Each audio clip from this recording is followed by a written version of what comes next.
I'm Troy Thompson. Over the last 15 years, our family has worked hard to create a place we call the center of the universe. A place where our kids and someday our grandkids can come home to and laugh, have fun, learn how to work, pray, worship God, and be a place to celebrate life with all our friends. After a quarter century in uniform, I put away one set of boots for another, working on our acreage, improving the land, fixing some structures, and building new ones. We say, give back to the community, be useful, keep your hands calloused, and spread the gospel. This is a little place in a little state right in the middle of flyover country, from which cries out a voice in the wilderness to all who might want to listen, learn, and laugh along with us. This is our American dream. Hello, friends and neighbors, and welcome to Sunnyside. Happy Inauguration Day and happy Martin Luther King Jr. Day. Reverend Dr. Martin Luther King Jr. or Dr. Reverend Martin Luther King Jr. It's MLK Day in the United States of America, except for Arizona, and or whatever their deal is. Remember that? No, maybe you don't. Anyway, lots of places not open today, lots of schools not open today, and that means lots of kids are available to watch the transition, the hopefully peaceful transition of power as we go from the 46th President of the United States, Joseph Robinette Biden, to President Donald J. Trump, and his second and final term as President of the United States, which begins exactly at noon Eastern Time today on the 20th of January, 2025. And that's how things are supposed to work in this country. If there's an election, you have someone else elected, and they become the holder of that office, and there's a peaceful transition of power. And we have been able to enjoy that peaceful transition of power on Inauguration Day for our entire history, despite what you might think about January 6th, 4 years ago, and all of the hoopla that went around with all of that stuff. We find that on the 20th of January, which is the designated date for the inauguration to occur, the swearing in of the new president and vice president, etc., all of that has been happening as it was supposed to happen in the first place, and it has been that way all throughout history. What is the day going to hold, friends? I do not know. Just like some of you or many of you, I'll be watching to some degree what's going on throughout the day, and I can give you a rundown of what is supposed to happen anyway, and that is pretty simple. At 11 o'clock this morning, Central Time, which is noon Eastern Time, the president, escorted by the incoming First Lady, once again, Melania Trump, and of course the current president, Joe Biden, and Jill Biden, the First Lady, will be there to watch the swearing in and the exchange of power occur. And then at that point, the President Biden staff and family and all of the belongings will be moved out of the White House in an amazing transition of a giant building with lots of rooms and personal quarters, all packed up and pushed away, or put away somewhere, perhaps in Joe Biden's garage. We don't know where it's all going to go. But then by the time the Trumps get to the White House, everything is going to be ready for them. And this time, Melania says she knows where she's going and what she's doing, and so on and so forth. And I think that is just kind of the rundown of the Trump administration at this point. That first tour of duty, so to speak, in 2016 or 2020, that 4-year period there, that was maybe an exercise in learning for a person who had not been in any elected office in his life up to that point, and now has been elected president twice. And so that is, we'll see what I think it's going to be. Melania's sentiments about knowing what she's doing and where she's going in the White House applies to the entire Trump administration, including Donald J. Trump himself. It is Martin Luther King Day today, and so before we get into too much detail, we do have to acknowledge that the man behind the the honor of the day, Martin Luther King Jr., was a significant character in American history, and probably obviously most associated with the civil rights movement in the 1960s, and unfortunately was assassinated at the end of the decade of the 1960s, as so many assassinations at that time occurred, including RFK Jr. and so forth. So just a tumultuous time in our history, and we recognize that Martin Luther King Jr. Did make a tremendous impact on how we view race relations and particularly how we are supposed to conduct ourselves in times of discontent where we protest. Now, my opinion about protesting is in general that if there is a protest, whether it's peaceful or not, and certainly in the last 4 years, we have seen examples of mostly peaceful protests, whatever that phraseology means, which means generally things are burning down, but people that are there, generally speaking, don't want anyone to get hurt, unless it's a business owner, those greedy capitalists or whatever it happens to be. My opinion about a protest is that in general, there's no discussion that is intended to occur. A protest, whether it's at the mall, in front of the reflecting pool on the steps of the Lincoln Memorial in Washington, D.C., as we've seen time and time again, or at the Capitol, or wherever it happens to be, the conversation that it's supposed to spark isn't really ever happening, and the protesters themselves are not in the mood to listen or to discuss anything. They're there to spout, to spew, to show support for whatever sentiment that it is that they're trying to get across. And there's not a discussion that is happening in a protest. So the purpose of a protest is simply to state your position, regardless of how viable or valid it might be. And then we're all just supposed to watch that and go, And then based on the size of the protest, we're going to assume that how significant the meaning behind that protest actually is, and the support for the protest. So the alleged Million Man March, or the Million Women March, or the Million M just has a nice alliterative feeling to it. And so throughout history, we've tried to get 1 million people to go to the Capitol or wherever to protest our opinions. And my opinion is that protests don't do anything. They just make people upset, and they get to shout their upsettedness, and then they go back to being upset, and nothing really gets resolved from protests. However, we feel compelled to do it. And sometimes if you protest enough and it is truly peaceful, what the reactions to the protests are is an example of how change can occur. So in and of itself, the protest personnel put themselves in a peaceful position to stand against something, and then the way that the law enforcement or the society around them that is potentially opposed to whatever sentiment that they're trying to express, how they react to that is going to determine sometimes the sentiment of the public and the change in sentiment to towards the direction of the people protesting. And that is a good example of how protest might work. And Martin Luther King Jr., to his credit, was excellent at organizing large-scale protests and participating in large-scale protests in the 60s regarding the civil rights movement, and changing the mood and the opinion of the nation, which then trickles down to the ding-dongs in the Capitol. And eventually we did see a change, which is good. That's how it's supposed to be done.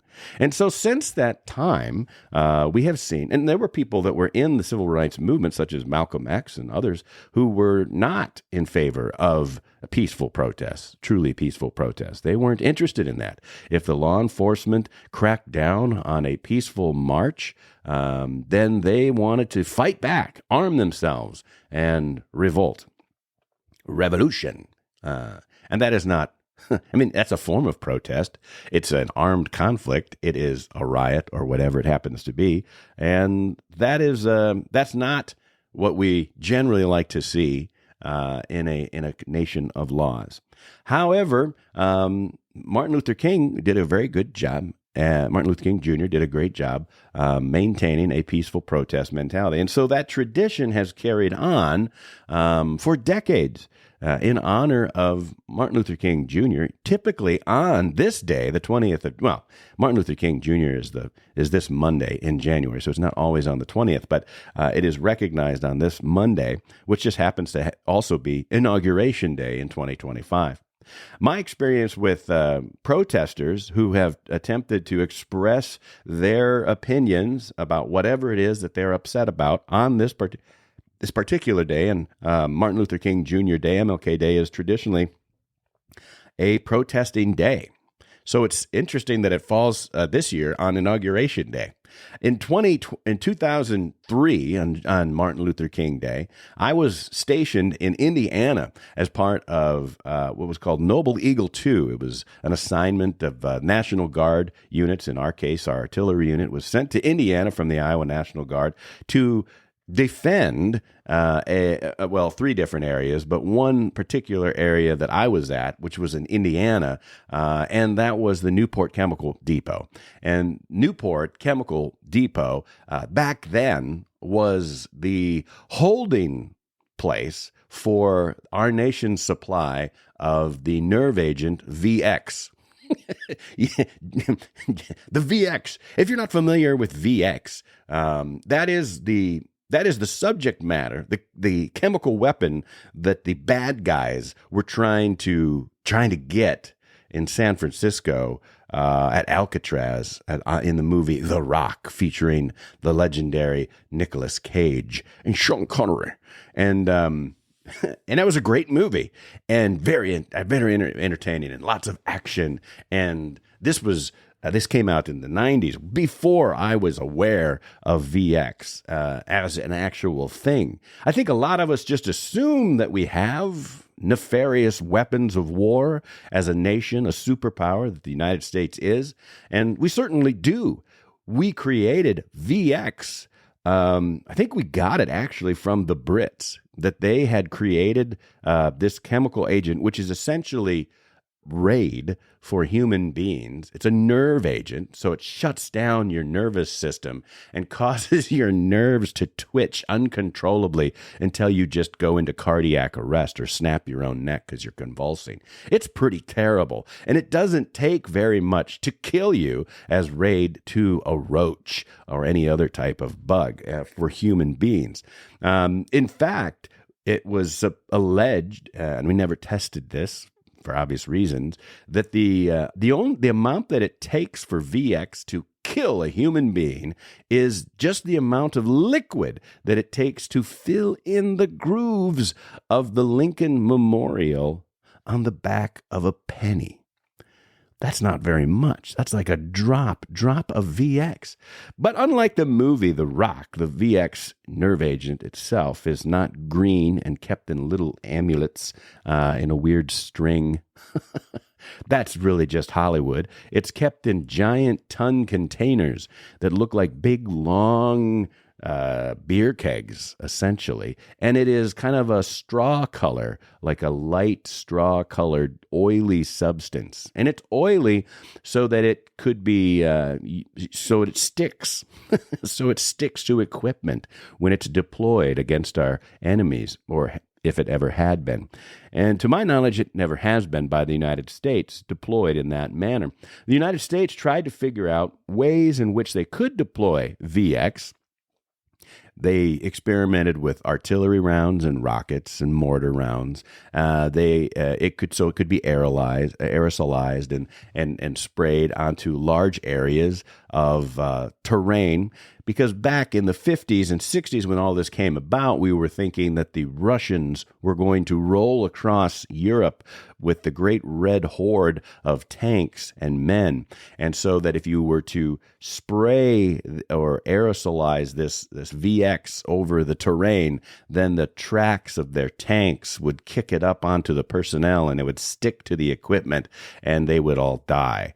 And then... Yeah, that's how that works. There were some instances where we were, as a nation, like you do, trying out how to best use and deploy this nerve agent, the most deadly chemical known to man. And they did have some of it out at, I think it's called Duggham or something like that. And it was out in Idaho. It's a little test base out there. And they were shooting it into the range to see if it would do what it's supposed to do. You shoot it out, with mortar rounds or artillery shells, and it would explode, and then it would spread this stuff all over, and then they would just see how long it would take for it to decompose. Because that's the little trick about VX, is that its kryptonite, so to speak, is truly the yellow sun, which allows it to the UV rays of our sun break down the chemical compounds of VX, and within a week, it's harmless. And it's a nerve agent, so it doesn't really kill plants or anything like that, but it definitely would kill animals. And in fact, out at Duggham or whatever that was, it starts with a D. You can look this up. The sheep incident in the 60s, late 50s, where they shot some of these artillery rounds loaded with the most deadly chemical known to man, VX, and then the wind caught it. It's not funny to the farmer, to the sheep herder. Nobody died. The sheep certainly did. All of a sudden, the phones were ringing off the hook at the Army base because there was a whole herd of sheep that were dead for no reason. And what had happened is this cloud of VX had drifted over into another pasture area and killed all of the grazing sheep there. So it did work, sadly, for those sheep. And the Army but that wasn't the intention of the Army. I think they definitely had to replace the sheep. So that is about the extent of the United States use of VX. And then in the 70s, so they made all of this stuff out in Indiana, like you do, what the government does and what large corporations tend to do is they put these facilities in fairly impoverished counties in the Midwest or places around the country where there's just not a lot of jobs and people are open to this type of procedure. And out at Newport, it started out as a place to create TNT in World War II. So they made lots of TNT out there. Then they made some heavy water, whatever that is, for the Manhattan Project, so we could blow up things in Japan at the end of World War II, or creating the end of World War II, and then it made VX. So they made all this VX there, this great chemical that would just kill anything, and they had lots of it. And then they decided it was pretty terrible. And then there were all of these rules in the international scene that said maybe we shouldn't use these terrible weapons on human beings. And so then we were just stuck with these hundreds and hundreds and hundreds of these giant ton containers. Ton, not in the weight, but TONNE. They, like I said, they just look like big, long aluminum beer kegs is what they look like. They're quite long, maybe 10 feet long or something like that. And they were stored in just basically a Morton building, a big outdoor shed. Didn't even have necessarily walls on it. It was just kind of stored. These ton containers were all stored there out in the open, and that was all they had going on in Indiana. Vermilion County, I think is what it was. And then 9/11 happened. And then the government decided that we probably shouldn't let the terrorists get a hold of the most deadly chemical known to man, which is inside of a machine shed in Indiana, and it's not maybe in the safest or strongest position to be defended. And so they sent the 101st Airborne out there to lock it down, and then they started rotating National Guard units through there to take over for the active duty army so they could go over and fight wars in Afghanistan and then into Iraq. So eventually our unit was called up in the Iowa National Guard, and we went out and spent a year in Indiana in Operation Noble Eagle 2. My team, the group I was with was called Team Cyclone, and it was about, a little more than a third of our battalion was stationed there in Newport. At first, we stayed in little machine sheds ourselves until they had more permanent, temporary mobile home units that they slapped together and kind of created a place for us all to live in. And it was never intended to be a military base, so they really didn't have the housing. But eventually, while we were there, they did get some of those nicer things. And that's where we spent our year. We just we built fighting positions. We were locked and loaded. We had real ammunition. We were waiting for the terrorists. And this is not too long after 9/11. This is 2002 into 2003. And we were just assuming that Osama was coming to Indiana and was going to come and try to steal this VX. And in the process, in true federal government fashion, they decided that they were going to spend an enormous amount of money in creating what's called a dehydrosalinization plant. And I might be saying that wrong, but it's a giant plant structure that takes the VX and runs it through a chemical process and turns it into no longer the most deadly chemical known to man, but into a chemical component similar to, say, Drano. And we had to protect where they'd built bunkers, so they spent a lot of money building these bunkers, and then they moved everything, the VX ton containers, into the new bunkers. Then they had the double fence perimeter around the ton container bunkers, and we were protecting that. And then we also had to protect the building process of this new plant that was going to turn the VX into Drano. And our tour ended before that plant was completed. It did get completed, and they did go through that process. But before they were going to build this, they've spent billions of dollars of taxpayer money building this plant and securing this most deadly chemical known to man, and building these new bunkers and mobilizing National Guard units to live there for year after year after year, and all of the infrastructure that was going on, and blah, blah, blah, blah. Before they did that, the government's plan to get rid of the chemical weapons, the VX that was located on Newport Chemical Depot in Indiana, was basically they'd built these shallow concrete pools, and their plan was they had these big metal girders, just like in Tommy Boy, the overhead girder, and they were going to roll these chemicals out, carry these big containers out over these shallow concrete pools. They were going to crack them open, pour the VX into the pools in the open air, and just let the sun do its work and break it down. And after a week or two, it would be, it wouldn't be a deadly chemical anymore, and then they could dispose of it accordingly.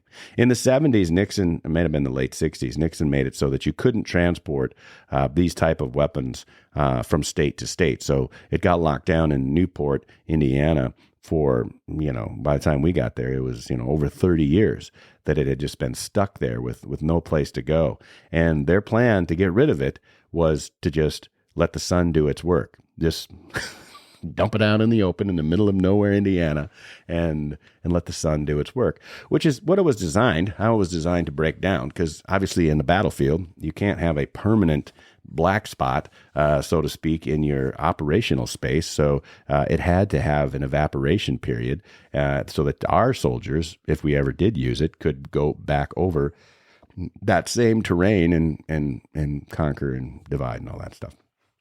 But so that was a fairly cheap plan, that we were going to just, let it sit out in the open air.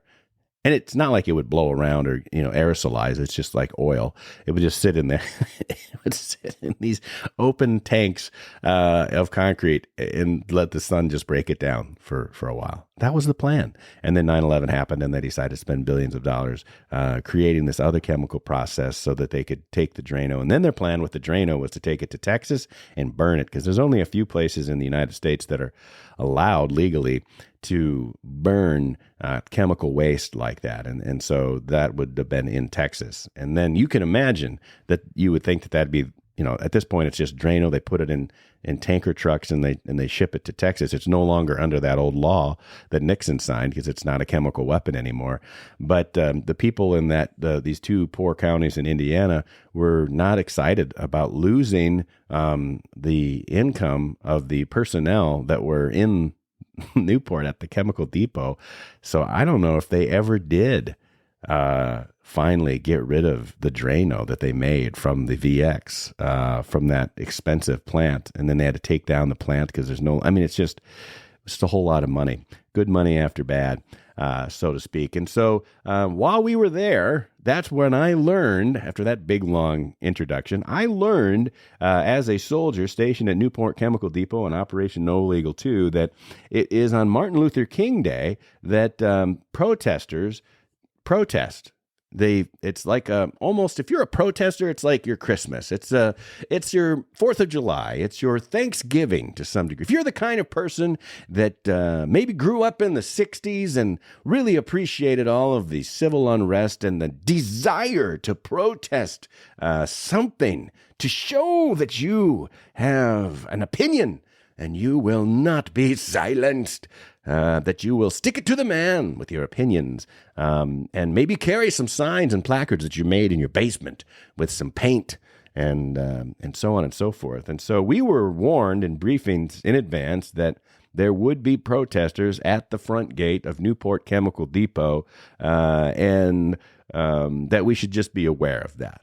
And so the Martin Luther King Day came around on January of 2003, and sure enough, there they were, 7 protesters of, I would say, the age of people who had smoked weed in the 60s, and they were out there bundled up with their Birkenstocks and their inappropriate footwear, and they were protesting. They were protesting that we had chemical weapons. And we were on the other side of the fence, stationed in Indiana, away from our families in Iowa. Not like we were overseas or anything, but most of us had missed Christmas, because the operations don't stop just because the holidays do. And so we were just looking at them, and they were marching back and forth in front of the gates like they do, protesting having chemical weapons, like we wanted them. We didn't want them. We were there to make sure we could get rid of them safely. So they were just protesting for the sake of protesting. It was their spiritual need to protest having chemical weapons. Hey, I'm with you. I didn't want us to have VX either. And that's why we on the inside, we're making sure that Osama bin Laden didn't send his thugs to climb over the fence and try to steal some of our VX. And so I thought it was amusing. I thought it was fairly pointless, and it seemed to be a waste of time. And obviously, it was cold. It was Indiana, and it was cold, like it is today in 2025.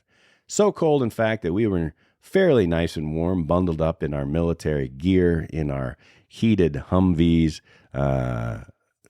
with our loaded weapons, watching the protesters go back and forth in front of this front gate of this fairly large and nearly abandoned chemical depot in Indiana on Martin Luther King Day in 2003. And then they got cold, and then they just got in their little Priuses and they drove away. They went on their way. But I feel like they felt like they really did something important that day. And we were just like, you want to get lunch? And that was the extent of it. Now, today, on Inauguration Day, in honor of Martin Luther King Jr., I wonder what type of pointless protests may occur today. And if there are any, and I'm sure that there will be because there already have been in the Capitol, that they are truly peaceful protests. Because again, the most effective, and Martin Luther King Jr. understood this in the same way he understood women and socialism. He truly understood, if not the Bible, how the people react, how those in charge react to your protest. If it's truly peaceful, where you can't be held to blame, like you didn't set anything on fire, you didn't start looting stores like an idiot. You just stood there, gave your speeches, showed your discontent, and peacefully went about, say, a march from point A to point B that had been approved so that people knew where you were going to be, and you're not nefariously stopping traffic, not nefariously stopping traffic. You may stop traffic to some degree or whatever. And then how the law enforcement and how the government reacts to your peaceful protest is how you gain sympathy for your cause and how you get credit for the things that you were trying to say in any speeches that were given. What I don't think is effective is we still have this group of people who are still wearing their 1960s clothes and still believing that they are, fighting against the power. And all they do is recite poetry, really, really bad poetry, like just words, and then they expect the crowd to repeat them like a really weird church service or something like that. I don't think that that's very creative or instructive or useful. And then, people, if they're not particularly intelligent and they're not particularly sold on the idea that Martin Luther King Jr. had, which was right, that how the government reacts and how our viewers react to this is how we change their minds if they see us being, oppressed. But people don't want to be oppressed, they want to fight, and that's where it becomes something else. So if there are protests today in honor of Martin Luther King Jr., I hope that they're peaceful, and if they don't like some of the things that they think that the incoming president or his administration will do, that they take their protests seriously so that they can provide opposition in a useful manner and so that it becomes truly eventually a conversation. And like you win hearts and minds by letting people see how you are treated by those in power. The power transition will occur today, and perhaps by the time you listen to this, it already has. And if you're listening to this later in the week, I hope that the things that I said are true, and that we had a nice transition of power, and we've gone from one president, one controlling party, the Democrats, to the new controlling party, the Republicans, going from a more liberal mindset to an American version of what liberal is, or progressive, I guess, is what we rebranded it. They're constantly rebranding their terminology. And then the conservative side, or whatever that is. I wouldn't necessarily call Donald Trump a conservative. I'd say he's a pragmatist, and he's probably just going to be as practical as he can to get as many things done in the short time that he has. So let's talk about that a little bit. President Trump swearing in today as the 47th president of the United States of America indoors. They moved it to the Capitol Rotunda. Talk about practicality. It's darn cold, and it has been done before. They did it back in the 80s with Ronald Reagan on his second term, his swearing in. They moved it inside because it's so darn cold. And when you have 250,000 people, there was 250,000 tickets that were I don't know where you get your tickets. I don't know if you get that through Ticketmaster or what, to go and watch the inauguration in person. It still amazes me that people go to stuff in person in today's society. I don't need to ever go to a professional football game. I don't particularly like the NFL's policies and politics and whatever it is that they're trying to do marketing-wise. But we do follow the Vikings, and it's always amazing. Been to many Vikings games, and I'm always the one that has to drive. So I got to drive to Minneapolis. I got to drive home, which means because, trying to be safe, I'm not drinking while I'm there at the stadium. So I'm not tailgating. I'm not doing any of the stuff that people do to entertain themselves around the entertainment of professional football. And then, my family gets to just sleep it off as they ride back in whatever vehicle we're driving home. Because I'm always the driver. And I'm always the driver, which I complain about, but I'm also the one that insists that I'm always the driver because I can't trust anybody else to drive as awesome as I do. So there's that. And so just that whole thing of going there and being packed in like sardines, surrounded by a bunch of other people that you don't even know, and you're cheering a game that you sort of see, that's, because it's not like we're on the front row. And yeah, it's just, I can see it on TV better. way better in the comfort of my living room, the fire going, and having a beer, and not having to worry about driving anywhere. So I don't get why there's 250,000 people that are still showing up to go to the inauguration, which you can see on TV. And you can get a great view, and you can do it from the comfort of your home, or since it's during the day, from your office or wherever it is that you happen to be watching. I don't understand why people still are going to these enormous events. Like, we're not going to see anything. You're just going to, like, if you go to a concert, like the Four City used to have these big country concerts, and they were lots of fun. And they're fun if you can get up close, because then you're like kind of close to the singer. But you can hear the music, and it's pretty good, on a recording whenever you want. I don't mean to be a downer about this. I really don't. And you can see the artists. Like, if you want to really watch them, you can see their music video, or just watch them on YouTube in some interview, and we can get, a musician's opinion on the world. Who cares? And so, I don't quite get it. And particularly in these enormous events. I love live theater. Just saw a show this week, in fact. Saw Hadestown over in Mason City, a traveling Broadway show, and I'd never seen the show before, and wasn't familiar with the music. It's great. And I got this one song stuck in my head. It's like an anthem.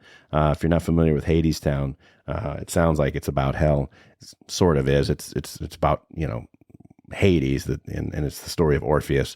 So it's an old Greek myth, actually, but it's kind of told in I don't know if it's supposed to be like set in the bayou, or I don't quite get the setting exactly, but it's modern-y, and that's not even a word, but the music's fantastic, and professional theater in person truly is amazing. But usually, even in a big auditorium, that anthem is the one where he's like, "Wait for me, I'm coming." Anyway, that's not maybe a very good rendition, but it's been stuck in my head since I saw it last week. Anyway, live theater is great, but usually even in a large auditorium, you're only, you're less than 100 feet away, probably from the stage, and so you can still see things. Whereas in a concert, you're just basically, half the time I find myself looking at the screen and watching the screen, even though the live character, the person, is right there, the band is right there, but you're so far away that you're looking at a screen. And same thing in these big stadiums, and it'd be the exact same thing if it were outdoors for the inauguration. But I know that there's a lot of people, half the country, that are very excited about the inauguration. And it's this way every 4 years, and so people want to go and be a part of it and be present for it. To me, it would drive me crazy. If I was just going by myself, that would be fine. Or with some of my Army buddies, no worries. Like, if there was a terrorist situation going on or danger in the Capitol, and certainly security is heightened tremendously for the inauguration, as it is every time. But certainly after 2 assassination attempts, there's just been, a lot of security that's happening in Washington, D.C. And I've been there in Washington, D.C. on the 4th of July with my family, and I hated it. I just hated it. Well, I don't need to be around 1 million people all at once, all funneling into a bottleneck to get into the mall to watch fireworks. On the mall. It's a special experience, but I was a mess. I was logistically, strategically, tactically. I was looking at rooftops. I was trying to figure out, and I was like seeing where the snipers, and you can pick them out. I was, noticing the National Guard, noticing that where the trucks. I'm annoyed that there are all of these bottleneck spots where you have to go through so that you're supposedly safe. But to me, that's just a giant target area. I could not wait to get out of Washington, D.C. on the 4th of July. I could not wait to get after the fireworks, to get out of there. And especially at that time, I was still in National Guard, and we were getting security alerts all week long. And it was just like heightened security and terrorist threats and all that stuff. And when I'm with my family, I just don't want them to get blown up. And so I would never take my family to an inauguration. There's just no way. You can watch it on TV. We're here safe in the Midwest. And that doesn't mean I live my life in fear. I'm just like, why would you put yourself at risk? It's not Disneyland anymore. people. You're not. And I think most Americans are like, dar, dar, dar, dar, dar. Let's go. And I just I can't do it. And so it's astounding that many people would want to go, and that it's going to be so darn cold for them. Now, for us in the Midwest, we can survive. I mean, I got to imagine Packers fans are looking at the the people in Washington, D.C. going, "Oh, is it cold for you? Is it chilly? Can you handle it?" And people are, because Packers fans, if you've ever been to Lambeau, that's an outdoor field, and it's cold. It's ridiculously cold in November, and so I'm sure that the Packers fans are looking down their noses at the weak people in Washington, D.C., and they're worried about their babies, the children, and they're cold. And again, Packers fans would be like, "Go on." We can be outdoors for days on end just for a football game. And again, back to the football game thing, I guess. So I suppose that if there were, if the entire inauguration was 250,000 Packers fans, it would be, it could be held outside because they would have no concern. They wouldn't be worried about it at all. It's just like, this is better weather than we've got back in Green Bay. But unfortunately, it's the effete class of Washingtonians and a lot of Americans coming from all over the country. At least half are probably coming from a much warmer climate than Washington, D.C. and the upper Midwest. And so, I mean, if it's below 40 to those people, I mean, you might as well be in Antarctica. So I understand that the bronzed class of people might have a difficult time in cold weather. And it certainly is cold. I wouldn't want to be outside in that weather either. But then I wouldn't go to the inauguration because, again, I can see it on TV. I'll tell you what, though, if the Packers fans were the 250,000 people at an outdoor inauguration in Washington, D.C. with 8 below weather, I can guarantee you that the beer sales in Washington, D.C. would be epic and peaceful. Again, it's not like you're going to Philadelphia, where those horrible human being fans, as evidenced every hall, and most recently, just terrible fans regarding Packers, in fact, when they played that game. I don't know if you're aware of that, but there was a character, a fan for the Eagles, who just was caught on video just being a terrible human being to a Packers lady in Philadelphia. And Philadelphia Eagles fans are notorious for that. Not the team. The team's great. The Eagles are great. The fans are complete trash. And so if it was a Philadelphia group, if they could handle the cold, which they likely couldn't, but if they could, and they were the ones, there would definitely be a riot. Like, you would need 10 times the security just because they couldn't handle themselves. They're like soccer hooligans. But if they were the Packers fans, it probably would be fine. There'd be a lot of unnecessary cheese hats in the audience, which might be interesting as a spectacle looking out over the mall. Just nothing but big cheese hats, people holding up their beers, make America great, and peaceful, because if you've been to Lambeau, you know that it doesn't matter what team you're supporting. You walk through the neighborhoods, because that's what Lambeau is built around, just a bunch of regular old rambler houses in a nice kind of just middle income neighborhood. People got their garage doors open. They're making sausages and chili, and they're drinking beer, and they're like, "Hey, come on over, try some of this. It's really tasty." And that's how it would be. It'd be a different experience. So I guess maybe in the future, if it's cold, they just move it to Green Bay and do the swearing in at Green Bay. Yeah, maybe that's the thing. I'm not even a Packers fan. I just know how the Packers fans are and how Lambeau is, and that they have got to be looking at the weenies in Washington going, "Oh, you couldn't handle just a little bit of weather. I see how it is. But make America great." Not even discontent. It was Trump's idea. Don't. We had a president. I can't remember which one it was. Oh, I don't know who it was. Was it Zachary Taylor?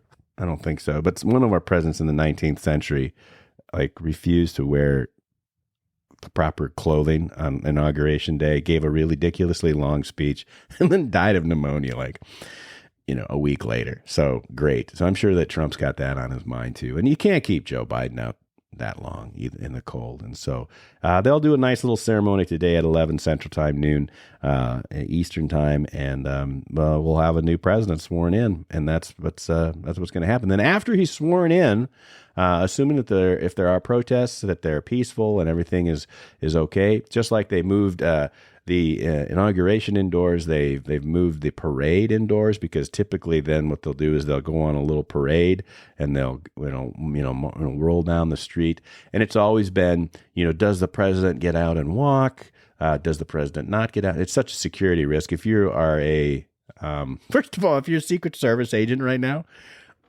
you're a little puckered anyway, because DOJ is, for one thing, cracking down on making recommendations on how to better financially serve the people of this nation, going through agency after agency. And then the Secret Service is notoriously, not great this past election season at their job. And so there's those issues. And now you've got, I'm sure they're just like on just needles, right? There's like nothing can happen. They have got to be the best. So I wouldn't wish that on anybody, and I'm sure they'll do a great job.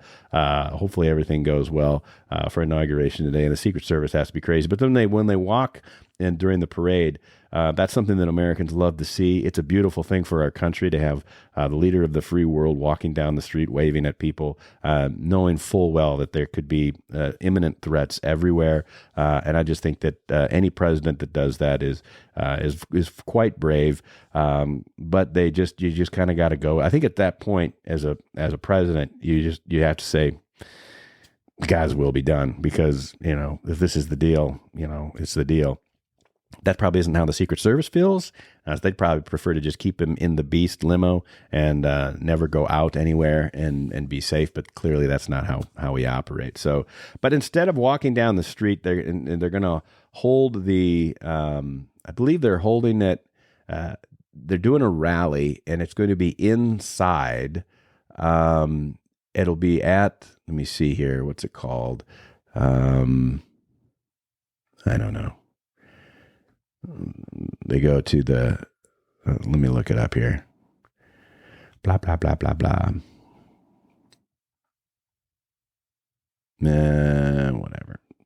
Man, I got this article in front of me, and it's just the Capital One Arena. Sorry that took so long. But anyway, so he's going to go to that. That's where they're going to have the parade. So like they have marching bands, they have honorary things that are in this parade. I assume that that's all going to happen today too, and you'll be able to watch that on TV as well.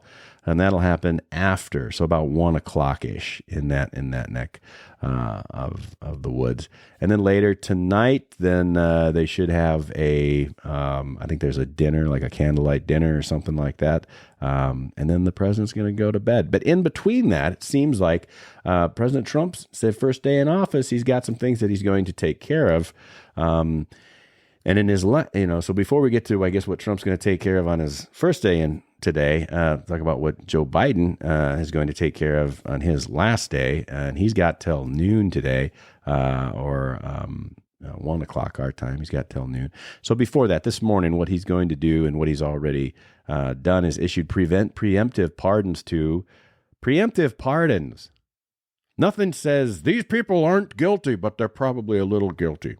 And I don't want anybody making these people guilty or found guilty. And so President Biden has issued preemptive pardons, besides the thousands of pardons, including for his own son that he's already done. Nothing to see here, my friends. But for Dr. Anthony Fauci, that turd ball has been preemptively pardoned. And speaking of turd balls, General Mark Milley has also been preemptively pardoned. What a nice thing to have. It's like your little get-out-of-jail-free card. And also, any of the people who served on the U.S. House of Representatives committee that were investigating the January 6, 2021 breach of the U.S. Capitol. All of those people pardoned preemptively. And also law enforcement officers who testified to that House panel, pardoned. And Joe Biden is thinking, or somebody is thinking for Joe Biden, that this is the best thing that they can do to make sure that none of these people are chased after and wicked government lawfare occurs. Because if there's one group of people that knows how wicked government lawfare occurs, it is the Biden administration and the Democrats, because they are experts and they don't want that gun turned on them. So that's happened today. President Joe Biden has preemptively pardoned Mark Milley, Tony Fauci, and a bunch of other folks, including Congress representatives associated with January 6th investigations, which amounted to nothing.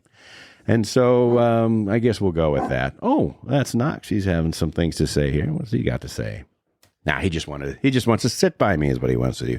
He was on the other side of the table. Now he wants to come over here and sit with me. Listen, eventually, folks, we're going to get, we've got cameras in the studio. I'm just not using them right now. We're experimenting on another podcast, the Waldorf Gridiron Club podcast, with our cameras, trying to get things figured out so that I can make sure that my show is ready to roll. We'll do that in another couple of weeks here. So I've got some time to learn how to make it really good production, or at least better than what it is currently. And so then maybe you'll be able to see Knox, and you'll see what the inside of the studio here looks like, besides my hairy mug.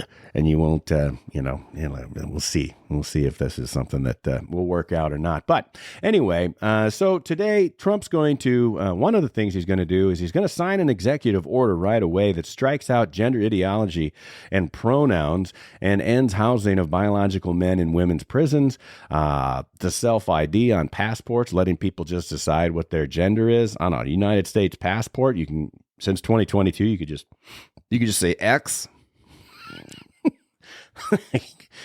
Like, this is your passport to go around the world, and you think that Turkmenistan or whatever, they think they're interested in your ex. They are not. They don't care.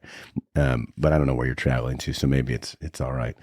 Anyway, so that's going to end, and more. So what happened is it was a big part of the campaign for Donald Trump and for the Republicans, just basically saying, I don't know if you remember the ad that said Kamala is for they, them, President Trump is for you. And that's a pretty effective slogan, in fact. And so I'm using some information that I'm getting here from the Free Press, which is a great website, by the way. You should subscribe to an article by Emily Yaffa. I don't know if I'm saying that right, but just kind of breaks down what Trump is going to do today. This executive order is going to establish government-wide the biological reality of two sexes, which clearly defines male and female. All radical gender ideology, guidance, communication policies, and forms in the government are removed. Agencies will cease pretending that men can be women and women can be men when enforcing laws that protect against sex discrimination. Woman is defined. It means an adult human female. And the executive order that Trump is going to sign this afternoon directs the government identification, such as passports and personnel records, reflect the biological reality and not a self-assessed gender identity. The executive order will end the practice of housing men in women's prisons. Also, it'll end taxpayer-funded transition for male prisoners to cut off their junk, and then they can call them a woman and be on prescription medication for the rest of their lives that you'd probably pay for. And the executive order also will it will end the forced recitation of preferred pronouns, and it protects the American First Amendment and statutory rights to recognize the biological and binary nature of sex. Just because you're pretending today that you're a certain gender doesn't mean that I have to concur with your lunacy. And so the executive order puts all of that in place, and that includes protection in the workplace and in federal funded facilities like our schools. And so this is a big deal. It's one of the first things that's going to come out. The only problem with it is that it is an executive order. Joe Biden did an executive order, the exact opposite of this, when he took office in 2021. And so now Trump is doing an executive order, which I've just described. But it's an executive order. It isn't a law. And so to make things permanent or more permanent, Congress has to do their job too. So Donald Trump can do a bunch of executive orders, within the left and right limits of what executive orders have the authority to do.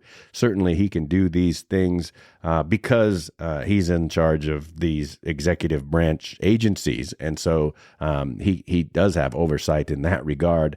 So that is probably going to stand, but it's an executive order. So the next person who is elected president, if they disagree, could turn right around and issue another executive order that does exactly what Joe Biden did in 2021, which recognizes the exact opposite of all of these things and allows people to put things like X on their passport.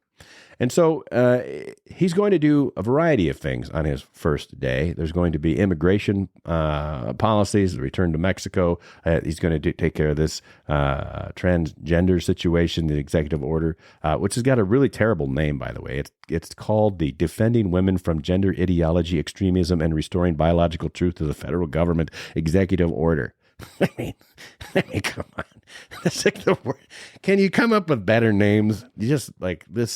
You're defending women from gender ideology, extremism, and restoring biological truth to the federal government. Doesn't even have a cool acronym.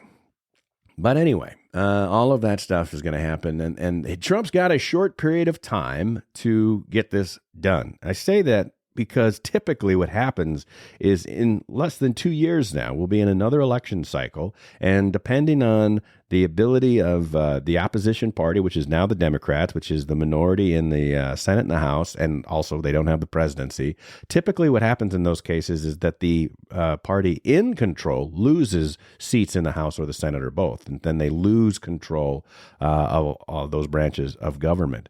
And assuming that the press, the mainstream media is going to maintain its ridiculous stance against anything Trump associated, anything Republican associated, assuming that there's going to be even greater vitriol, although to less extent they don't have the majority, so they can't burden it too much, that from the Democrat side of the House and the Senate against actions in the House and the Senate, assuming that that's going to happen. And the truth of the matter is the Republicans notoriously have an inability to just band together and get anything done. Democrats are great at marching lockstep and doing what they're told by their party, and Republicans are not. And so in a way that's good because you're like, free thinkers still exist, and also bad because it prevents them from getting things done, and then you have silly things that occur all the time, and that's just very frustrating. So the Republicans have an opportunity to pretend, to actually not pretend anymore, but actually do things that they all run on, that they're going to be fiscally conservative. They've never proven that they can be or that they are fiscally conservative. So it'll be interesting to see if the people that are in the suits and pantsuits in our elected offices in Congress, if they're Republican, if they actually are fiscally conservative, and if they actually take seriously the recommendations of whatever Doge comes up with, and if they actually do the things that can make this country great again. My sentiment is, and I think the Democrats are betting on this too to some degree, is that the Republicans won't be able to get it together. So President Trump can sign executive orders, and that can be good for the next 4 years. But if the press and the minority in Congress is successful in painting an image of a bunch of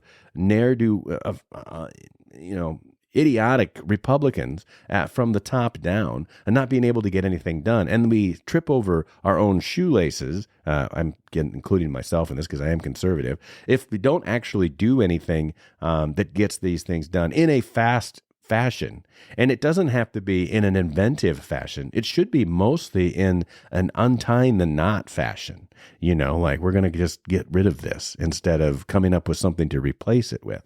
If the Republicans can do that, then maybe they will not lose their seats, and maybe they'll gain seats because things are truly going very well in 2026.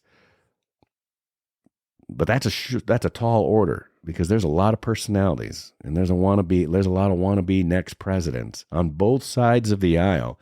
And in 2 years, if most of this stuff isn't done, as we celebrate our 250th anniversary as a nation in just 2 years, if this stuff isn't done, the Republicans are going to lose control of the House and the Senate, and then it'll be interesting to see if they're able to recapture control of the presidency in the next election, because it won't be Donald Trump that'll be running it, and who will it be? And so I think Trump knows he's got a short timeline to get a lot of this stuff done. I hope that the Congress understands that they, on the Republican side, that they've got a short time. I'm sure that the Democrats understand that that's the case. I think that they will all give lip service to it, but you and I as citizens need to be vigilant as well.